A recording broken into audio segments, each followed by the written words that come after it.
சிவசொந்தங்கள் அனைவருக்கும் வணக்கம். எம்பெருமான் சிவனின் ஆசிகள் அனைவருக்கும் கிடைக்கட்டும். ஒரே கல்லில் 12 மாங்காய் என்பது தலைப்பு. மேஷம் முதல் மீனம் வரை அனைத்து ராசியினரும். மார்கழி 1ஆம் தேதி. ஒரேயொரு எளிய வழிபாட்டின் மூலம் மார்கழி மாதம் முழுவதும் பல ஐஸ்வர்யங்களை அடைய முடியும் என்பதே அதன் பொருள். வருடத்திலேயே மார்கழிதான் மிகவும் மங்களகரமான மாதம். தெய்வ வழிபாட்டின் மூலம் ஐஸ்வர்யங்களை வாரி வழங்கும் மாதம் மார்கழிதான்.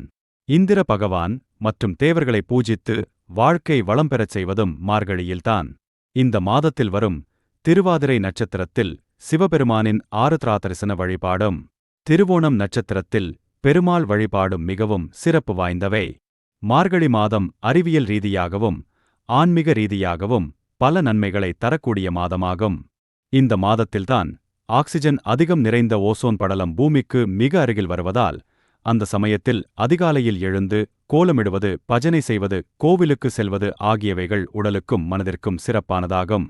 இத்தகைய சிறப்புகளைக் கொண்ட மார்கழி முதல் தேதியில் ஆண்டாள் அன்னைக்கு ஒரு எளிமையான சிறப்பு வழிபாடு செய்தால் எம்பெருமான் திருமாலின் ஆசிகள் கிடைப்பதோடு பல ஐஸ்வர்யங்களை அடையலாம்.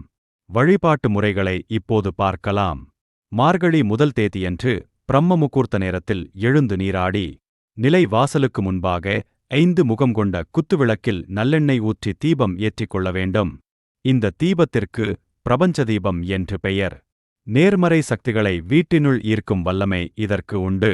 பிரபஞ்ச தீபம் ஏற்றிய பிறகு உங்கள் வீட்டு பூஜை அறை அல்லது ஆண்டாள் அன்னை திருவுருவப் படத்தின் முன்பாக அமர்ந்து உங்கள் குலதெய்வத்தை வணங்கி ஓம் கோதாயை வித்மஹே கோவிந்த பிரியாயை தீமடி தன்னோ ஆண்டாள் பிரசோதயாத். இந்த ஆண்டாள் மந்திரத்தை 48 முறை உச்சரித்து ஆண்டாள் அன்னையை பிரார்த்தனை செய்தால் கேட்கும் வரங்கள் கிடைக்கும்.